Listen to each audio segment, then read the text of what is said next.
Good afternoon. Thank you for your patience. Welcome to our second presentation in our Entrepreneurship series here at the Conservatory. Today we feature another highly successful alum. Leeav Sofer arrived at CSULB as a triple major in voice, piano, and clarinet, and completed a double major in voice and clarinet, performing in almost every major ensemble, including PST. He is the founder and artistic director of Urban Voices Project, is on the faculty of the Kosher School, is the founder and director of the Jewish Youth Orchestra of St. Gabriel Valley, and is the founder and band leader of Mostly Kosher. Mostly Kosher is dedicated to preserving and progressing cultural folk music of the Judaic heritage for future generations. In 2017, he was named one of the Jewish Journal's 30 Under 30. When I was in Michigan, I was featured 40 Under 40, but 30 Under 30 is much more accomplished.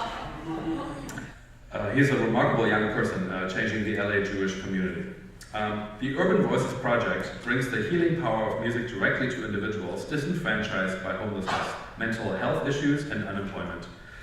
It is composed of artists and performers from the Skid Row neighborhood in downtown Los Angeles. He works with the LA Phil, the LA Master Chorale, and the annual performances of the Messiah Project at the Midnight Mission on Skid Row. Leeav's activism in support of the homeless has moved into the national spotlight. Please join me in welcoming Leeav Sofer. So my name is Leeav. It's nice to meet you all. I can't even imagine that I'm actually here because I was, as you're reading all the weird names of my apps, because I was here just only about 5 years ago, 5 or 6 years ago, and it's all new faces, so this is a cool experience for me. I don't recognize any of you, so that's really special. So it's nice to meet you all. I don't really know exactly where to start, but I will definitely dig into Mostly Kosher and dig into Urban Voices. But I also want you guys to know that you have one of the most incredible schools here, because my story here started with the fact that I was staying local, but my undergrad I auditioned for clarinet and for voice, particularly around all over Southern California, with the UCs and with USC and Northridge and Cal Arts and UCLA and Long Beach, Fullerton, all of that kind of general area. And you know what? It was fantastic I was very lucky. I got into a lot of schools. But for example, UCLA, I got there and I did my clarinet audition, and I told them, okay, I'll see you guys tomorrow. They're like, why are you coming back tomorrow? I said, because I'm going to audition for voice too. I'll be right back here. And they said, you're going to audition for voice? But you're focusing on clarinet, right? And I said, well, I don't know. It's college. I wanted to see what I can focus on. And they said, well, you might as well not come back at all then, because you have to be focused if you want to be successful. You have to make sure that you pick what you want, that you see your intention very clearly. It has to be a single intention, and you have to dedicate yourself to it, because that's what everyone else is doing. And that's the only way you'll be successful. Well, I didn't go to UCLA. I went to Cal State Long Beach. Well, when I walked out of my clarinet audition, she's no longer here, but Dr. Albuquerque, who's awesome, walked out of that audition room and offered me a scholarship, and I said, just so you know, I'm coming back later for the vocal auditions as well in this room with, it was Dr. Anglin, who was at my vocal auditions, and I just want to make sure that's cool, because I've run into some problems before. And she said, absolutely, that's the best fantastic thing I've ever heard. So Long Beach not only accepted me, but when I talked to my professors here, they all said, we want to make it work so that you can explore what you want to explore, find what you feel you're passionate about, and find your own journey doing it.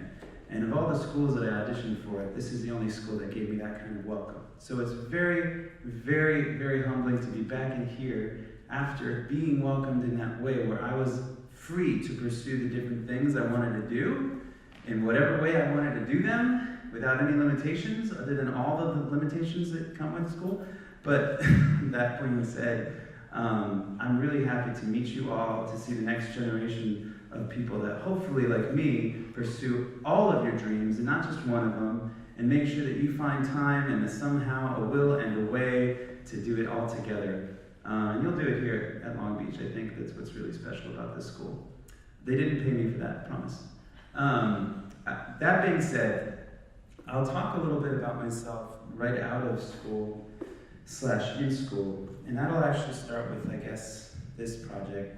So, how many of you guys here are clarinet majors? Anybody? No? How many of you guys here are performance majors in an instrument? Okay, sweet. How many performance in voice? Where's my vocalists at? What's up? Okay. Snood. I'm going to tell Talberg. I'll tell Talby. Okay, well, it's an honor to meet you all. I started here as clarinet. I was playing clarinet. That's what I was trained on growing up the most. It's what I had private lessons in, even though I did join choir later in life. And then, like you heard, I did choir as well, and yes, I played piano. And I was kind of deep into the Jewish music world, as in like playing church gigs, but for Jews.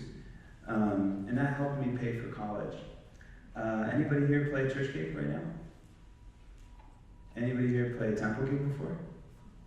Okay, first of all, you all should be playing more temple gigs. So go knock on your temple's doors and ask, hey, I'm not Jewish, but do you need me? I play such and such. So first hint of the day. Second of all, Jews have money. I'm not trying to be weird, but I'm Jewish, I can say that. So high holidays roll around, September, that's your time. That is your money time, okay? Musicians, if you're looking for gigs, lean into religion, especially when you're young, okay? There it is, first bit of wisdom. So church gigs, temple gigs, Shabbat, which is Friday nights. What else are you doing on a Friday night anyways? Wait, this is college. Sorry. So you guys, I use that to kind of play my way through. And then I also found that, you get wedding gigs through that, you get other ceremonies, bar mitzvah gigs, all those kind of things. I played a wedding gig, and it was in Temple Bet Shalom, here in Santa Ana. And I was at the reception, and next bit was, without the Yiddish language, none of you guys would have a career.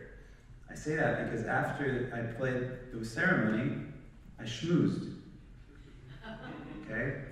So you go and you schmooze, and you walk around, and even if you're feeling awkward and silent, and you just go hang around the food table, and you're just snacking, that's okay. But just hang around the table and be ready to point out that, hey, I like that cookie too. And then, you'll find your starters, and then have conversations.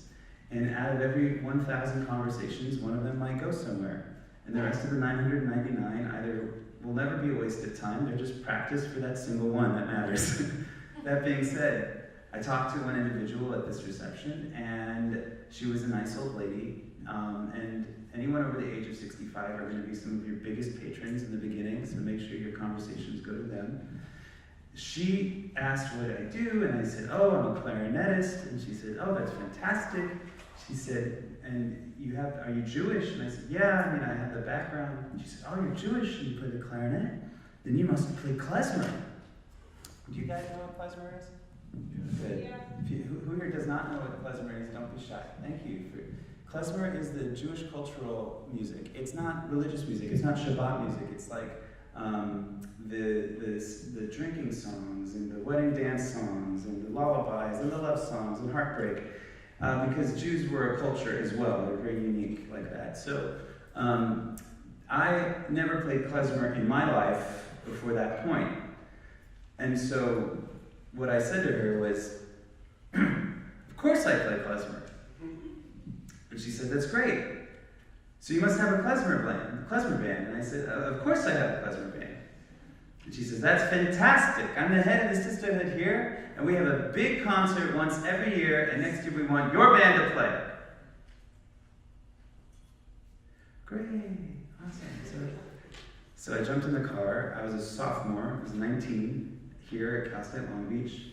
I called up all of the talented Jewish musician colleagues in college with me that I knew. That list was quite short. Ran out of people pretty quickly.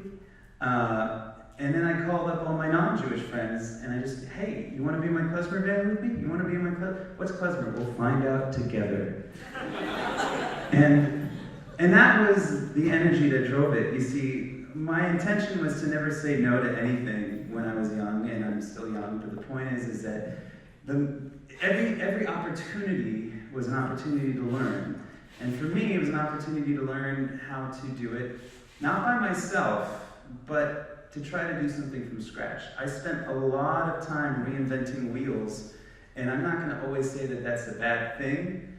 There are times when you learn how not to do that, and that's always more efficient. But I also encourage everybody to remember, sometimes just jump in, dive into the deep end, learn how to swim.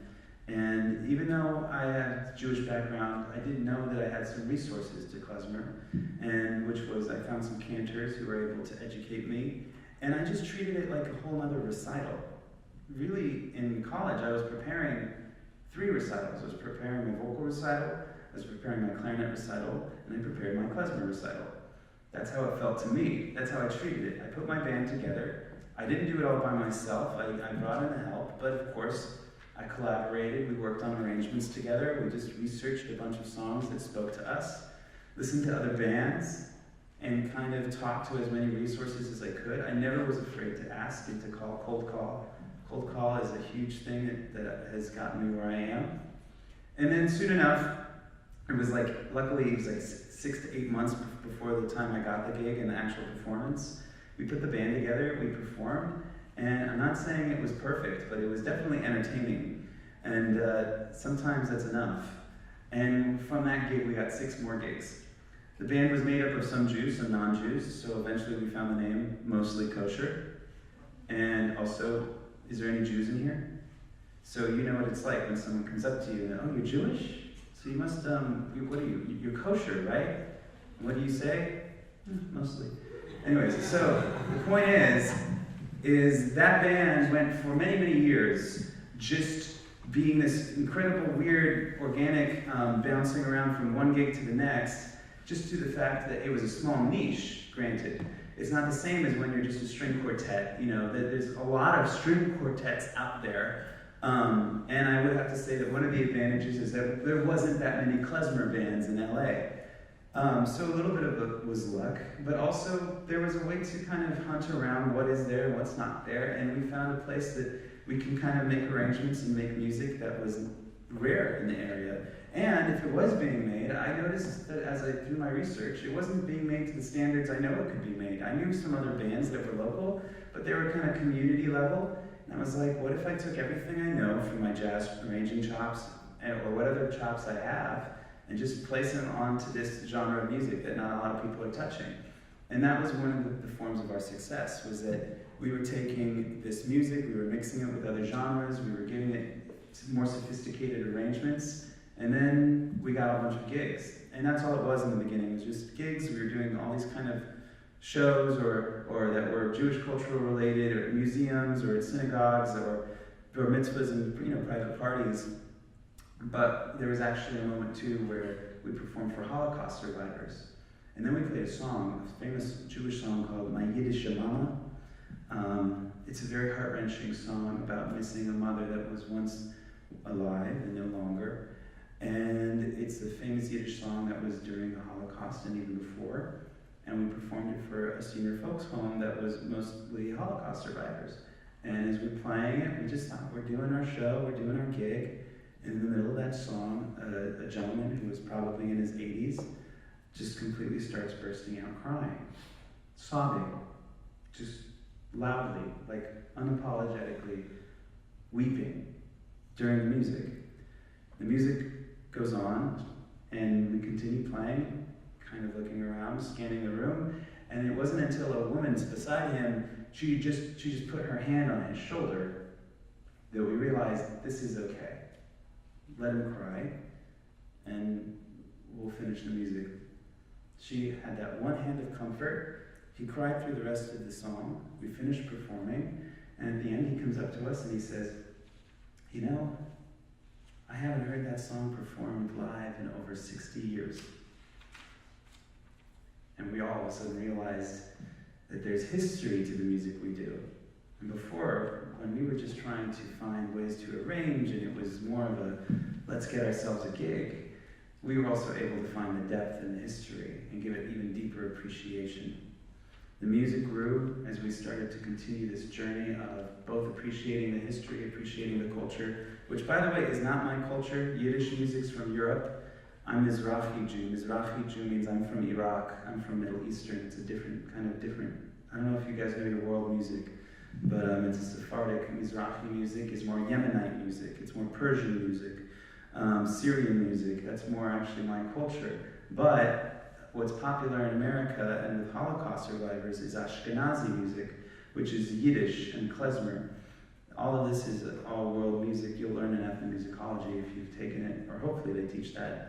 But anyways, the point is that we had to continue digging deeper into the history because I didn't know it, and it kind of informed the band as we continued on, so that not only can we try to make a product that was entertaining, but also make sure that we weren't just culturally appropriating anything, but actually truly giving it its full homage. You know what I mean? Let me take a pause here. We're wanting to do an album. You need money. Do any of you guys know what it takes to do an album? Yeah? How much money? Throw out a number. What's the cheapest you can get away from doing an album if you still had to get a studio to do it? Who knows? It could be a classical album too, guys. Which means instead of studio, you do it on stage. But do you guys know what it costs to hire an engineer? Too much money? Too much money how? Like too much money for the engineer? Does he not deserve the money? It depends on the engineer.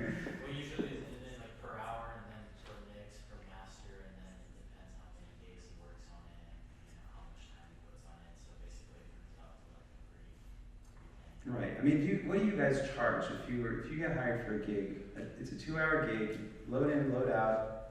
Let's say it's 3 hours entirely. What are you going to charge that person to play that gig? And let's say you have only, an hour of music to play. Throw out a number. Anybody? What would you charge? Like 120. 120? Good, you're in college.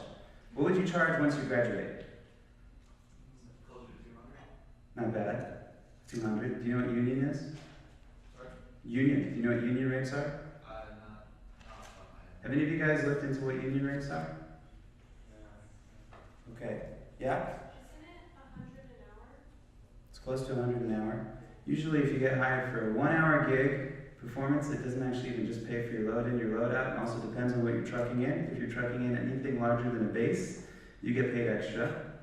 If you're providing your own backline, meaning amplifiers, you get paid extra. That's union. You're not going to get union right out of college. But I have a first thing, this is a total sidebar. Everybody in this room needs to go look up what union rates are for instrumentalists and all musicians before this night is over. You guys need to know what you should be charging. Does anyone here, 120 wasn't a bad guess for college, of course. And I know that we all charge cheaper for each other because we're in a college setting. But the minute you graduate, it's business time. It's no longer learning time. You can't provide your services for free all the time. You will always say yes to everything, but you want to know at least where to start to ask, right? My recommendation is always ask minimum 150. Don't play for less than 150 if you can.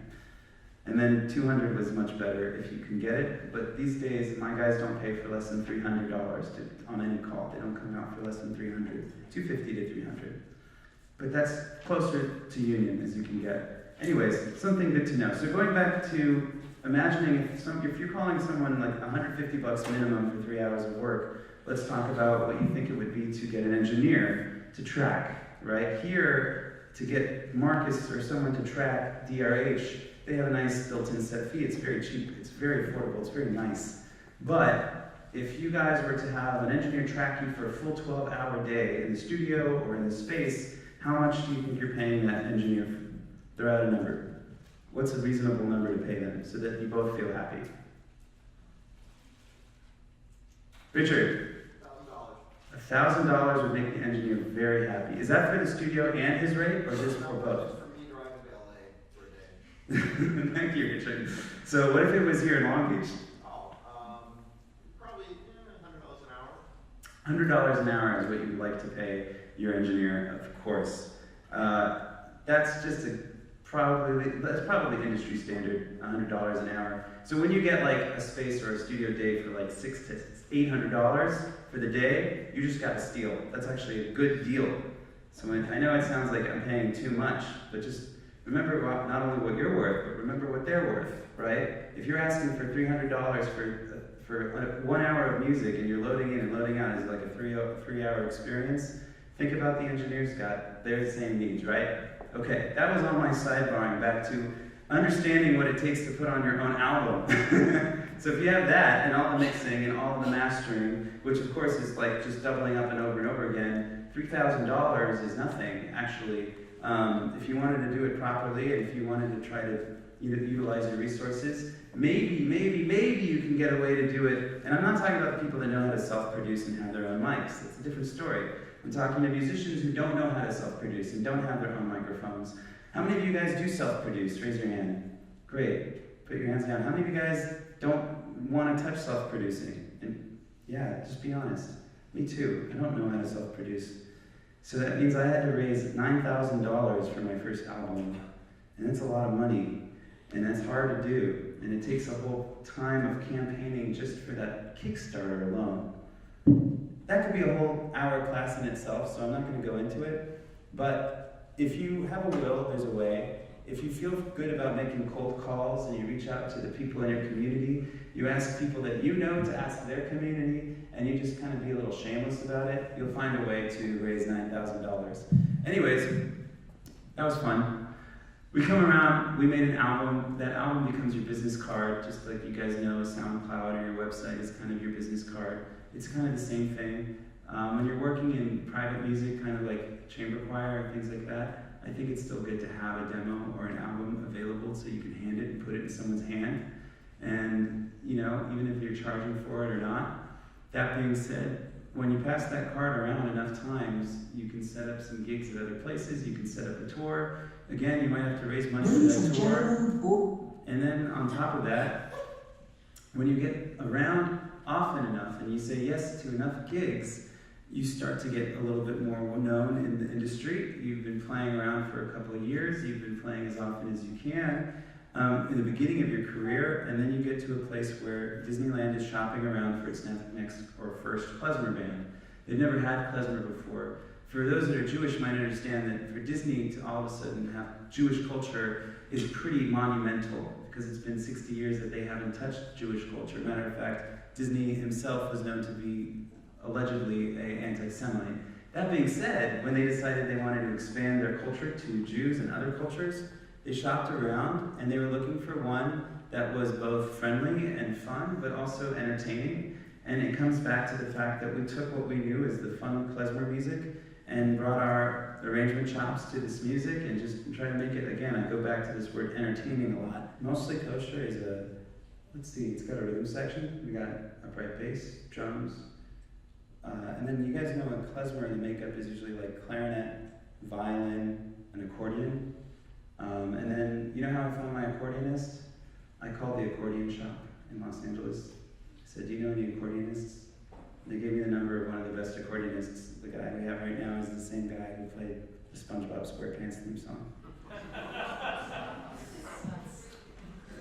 If you're the same generation as me, he's like a god. Ladies and gentlemen, boys and girls, please join us in giving a warm holiday welcome to Mostly Kosher. 1, 2, 3, hey!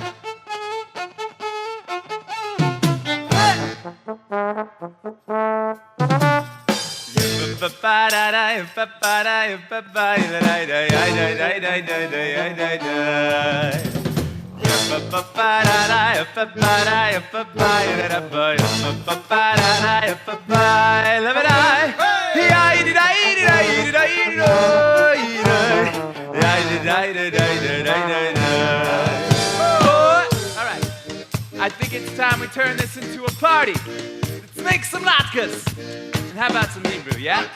Ma'otzor Yeshuati L'chanai L'shabeya Tikon Beite Pirati Sham Toda Nesabeya Kosher! Betachinat Beya Mitzar Hamnat Beya Hazigmur Leshir Mizmor Chanukat HaMizbeach Hazigmur Leshir Mizmor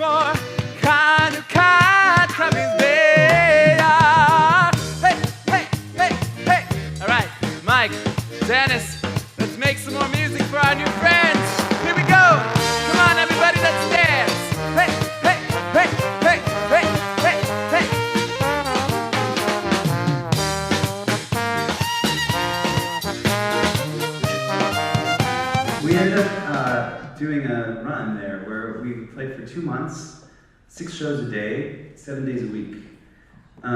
We couldn't handle that on our own. So all of a sudden, our band turned into a production. We had to hire 4 sets of understudies.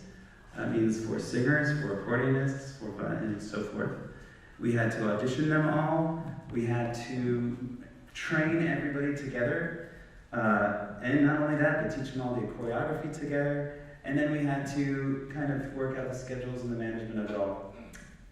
It took a lot of work. And then, that was 2016. Disney World saw the work that we were doing, and Disney World felt, the artistic director of Disney World said to the show and said to me something that I thought was pretty funny. He said, we've been trying to get the formula for how to show the Jewish culture right without like making a fool of ourselves.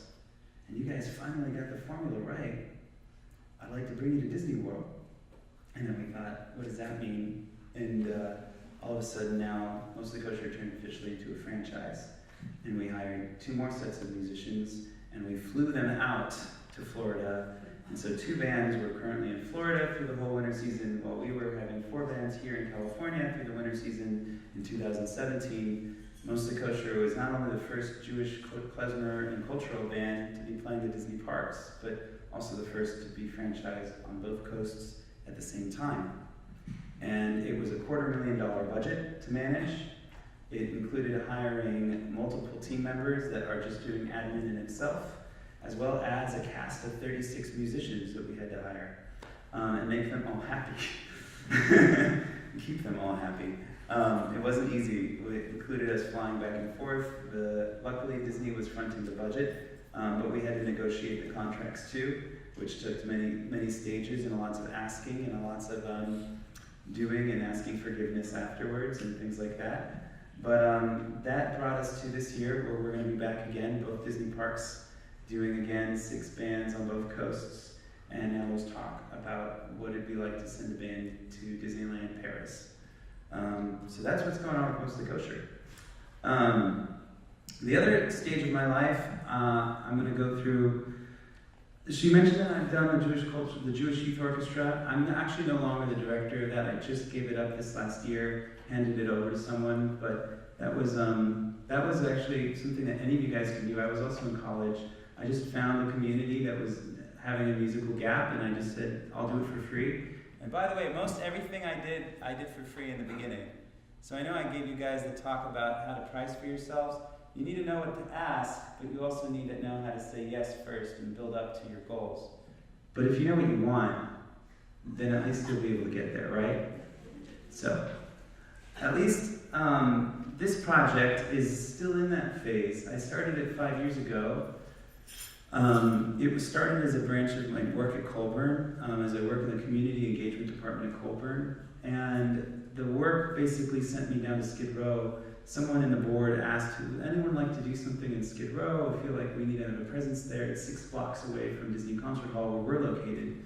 So what should we do? And I raised my hand because I was like, singing is the easiest thing to do. And I was the singing vocal teaching artist at the time. So I went down, they funded me for 8 weeks to do once a week workshops. I had no idea what I was doing. I partnered up once again. Do you guys see the pattern here? Like klezmer, I had no idea what I was doing. Skid Row, I had no idea what I was doing. So if you take away anything from today, don't have any idea what you're doing. So I went down, they partnered me up with the healthcare clinic that was serving Skid Row, and then a wonderful man, Christopher Mack, who you're gonna meet in this video. And he was able to recruit singers, and 5 years later, I came down and said, people, a man was laying down at 8 o'clock in the morning, was dead, right outside the wine garden, and people were just walking by. That hurt. I said, I'm not doing that. And that's what I made up in my mind, that if I see a man laying on the concrete, I'm gonna stop and give the reverence for humanity. You have to love people. You have to love them. That's what we are. We're people. Above us, only sky. My name is Christopher Mack. I am a community outreach worker. For the first 2 years, I would walk out there on the street and I would see the people and I would cry. And so all of a sudden, I started to sing. For today, And the singing was actually giving me enough strength to walk through, the condition. Urban Voices actually started as a community choir. Choir would be a way of engaging people. And once you engage the people, you can also help them with their health issues or with other things that they may need. We have songwriting from 2 o'clock to 3. That's on Monday. And Wednesday, the choir meets. The sound of many voices become one voice singing, and that produces such a beautiful harmony. We can build a beautiful city. Music can transform lives. When you have something like a choral group, you're now introducing community, unity, the leveling off of selfishness, because you have to participate as a group. Urban Voices has been able to perform alongside of the Street Symphony and the LA Master Chorale. When you see people happy about what's going on in their life, and you see people have made transitions, you see people being responsible, it becomes awe-inspiring. When I came here 3 years ago, I had a month clean from a heroin addiction. Urban Voices Project for me has been the pinnacle of my healing journey. If you'd have told me 3 years ago that today I would be singing with the LA Philharmonic, I would have told you were crazy. Leave a man with his dignity. He'll come around.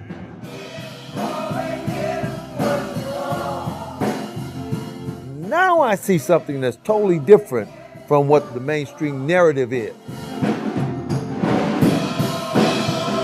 From the ashes of a burnt-out life rise a new creature. Skid Row does not necessarily mean the end, but it's the beginning to some.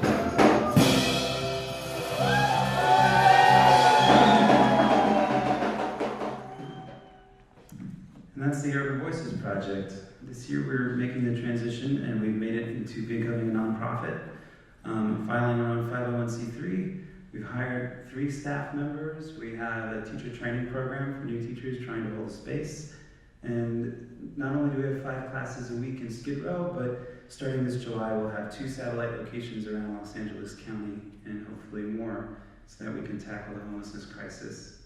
This work has led me to be an advocate for arts engaging the homelessness crisis and to be leading lots of discussions and talks and panels about that subject and how arts itself can be a bridge to the system. Meaning the system is people think that there's social services and they think that there's healthcare and they're doing the work.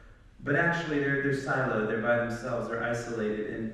And music, by being a place where their patients or their clients can find community on a weekly basis, a place to come home to every week and find family and find healing, they also have an outlet to their social services since we have a caseworker at every rehearsal.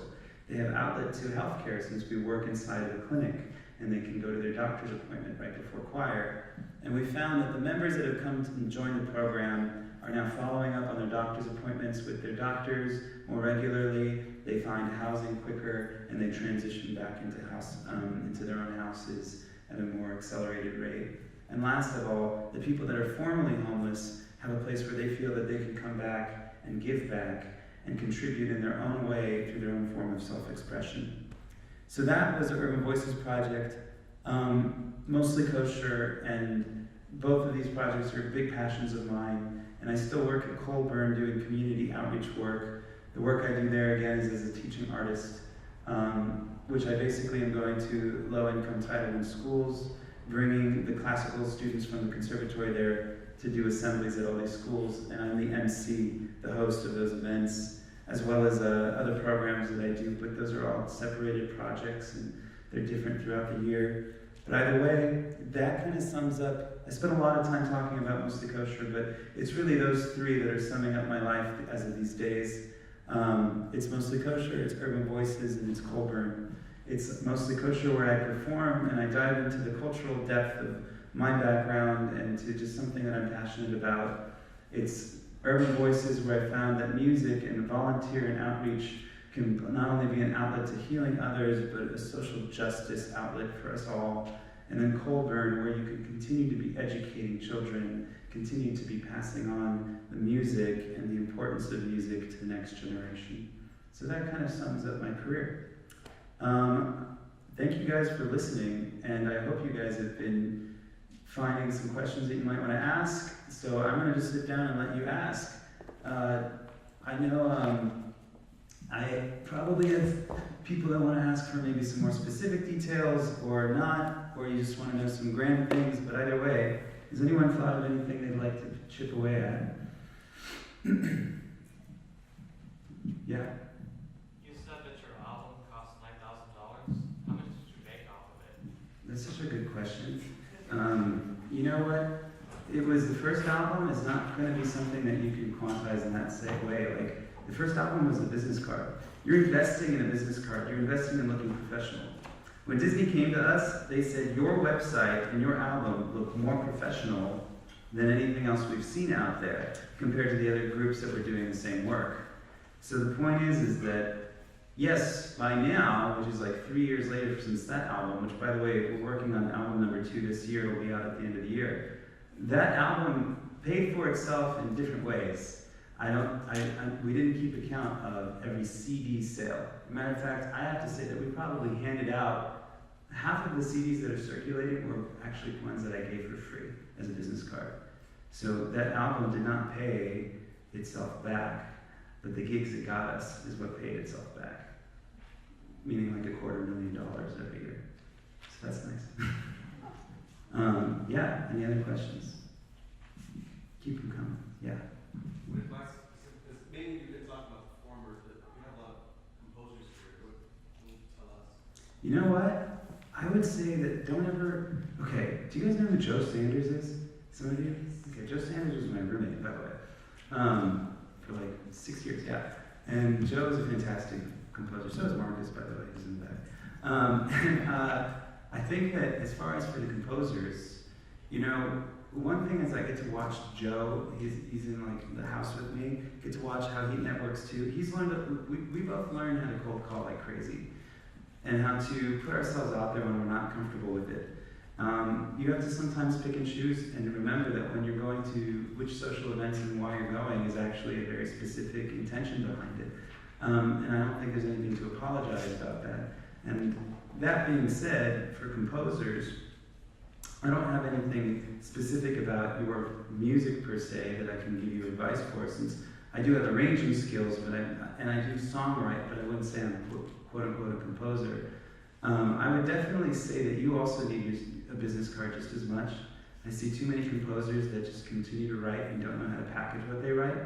And I would say that make sure you spend some energy on packaging what you do so that you can also hand it off as a business card.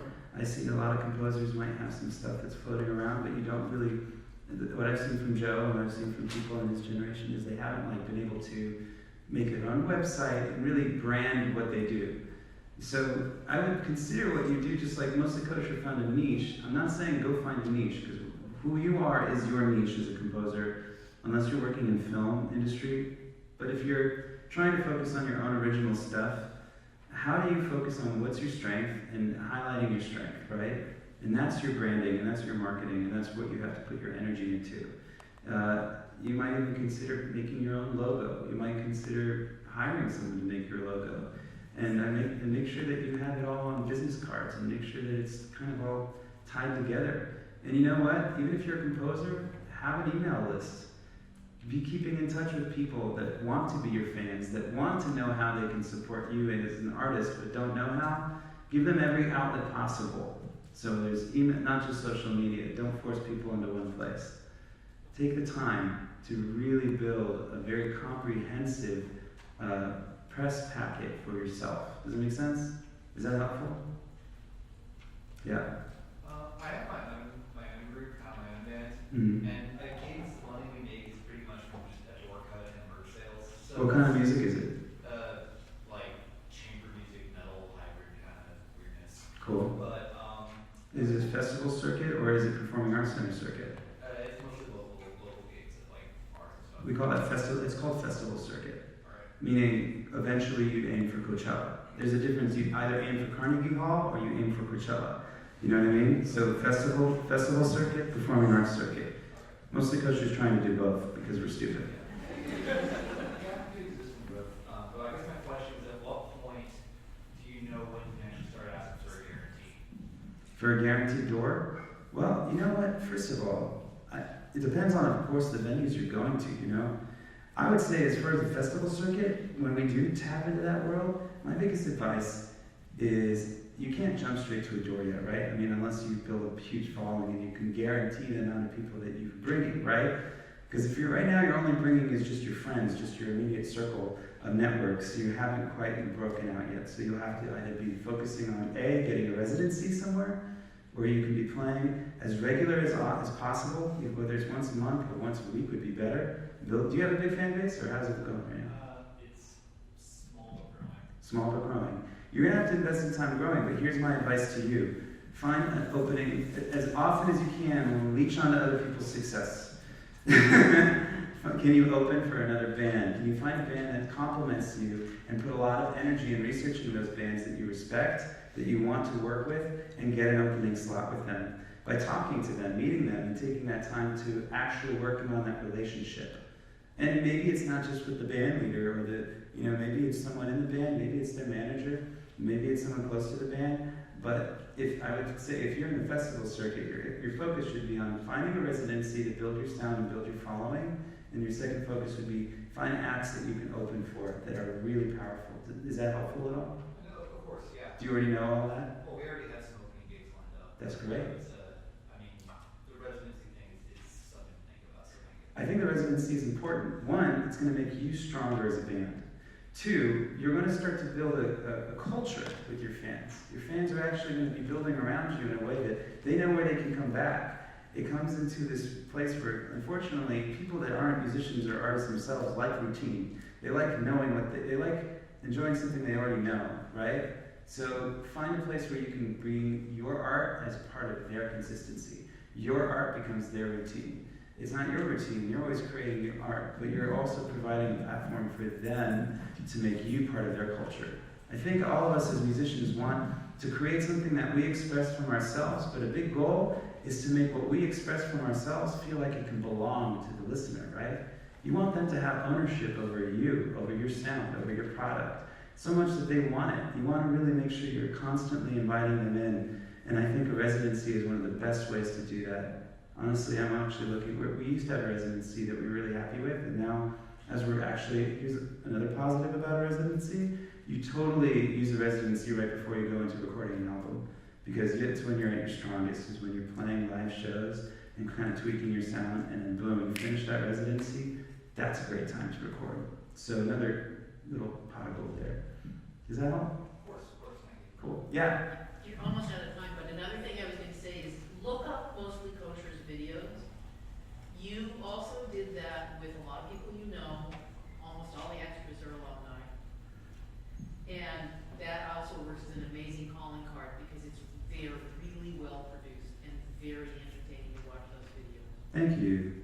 Yeah, music videos, we actually talk about that question about, this is all for people that have bands, like do you work the time on making a YouTube channel where you're just putting out a lot of video content and making people enjoy you there, or do you perform live a lot and get people to enjoy you there? That's just your strengths, I feel like I'm a stronger live performer. We did invest into some great music videos that we treated them as big projects, but I know that my strength is that I'm much stronger when I'm on stage live performing, so I just try to take a gig, I make sure I'm a little strategic about how I take them.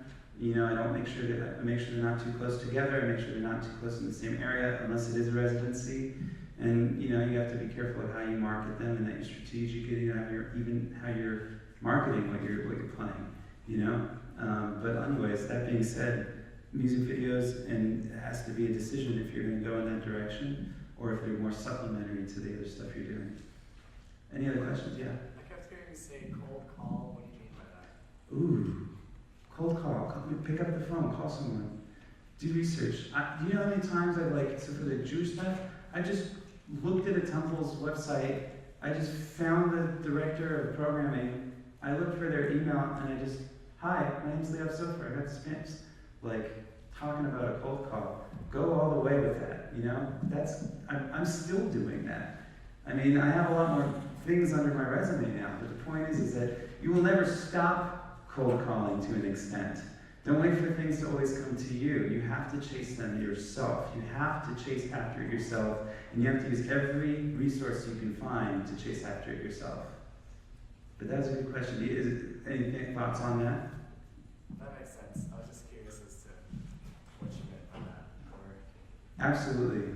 Absolutely. I'm still cold calling and everything. Right now, cold calling also means pestering calls, meaning like you call the same people over and over again. Keep relationships up. And if I can say one last thing too, guys, I never did any of this all by myself. One of the most important things I've learned in growing up is surround yourself with people that are better than you. And know what your strengths are and know how to find the people that are stronger at the things you suck at. Don't try to do everything yourself. I have an incredible violinist who's also taken the role of socializing. She's the one that calls all the people that are our biggest donors or supporters or connections, venues. She's the one that keeps those relationships up. Because that has to be done. You have to be like, hey, how's the kids? Literally, you actually have to do that with venue people that you make relationships with. It's part of networking, is actually maintaining your friendships. And even if they're just acquaintances or just work colleagues. And if you're not good at that, then find a bandmate in your band who is better at that, who's better at socializing, and literally make it a job. I have someone else who does the management of all the finances. They're much better at money than I am. I've actually pieced out social media to another member of the band, which we still are not doing as well as we want. But the point is that surround yourself with the people that have the strengths that you don't have.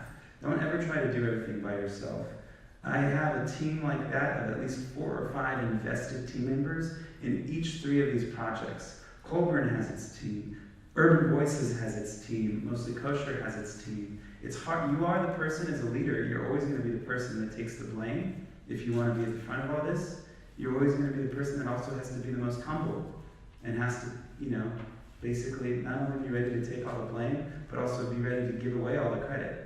That's the most important thing if you want to keep it going and have healthy relationships with your team. But please know that it is a team effort. I mean, God, I'm not really good at much of any of this stuff. I'm just good at being at the front of it and taking the blame if it goes down. That's a good note to end on. Thank you very much for your time today. Thank you, guys.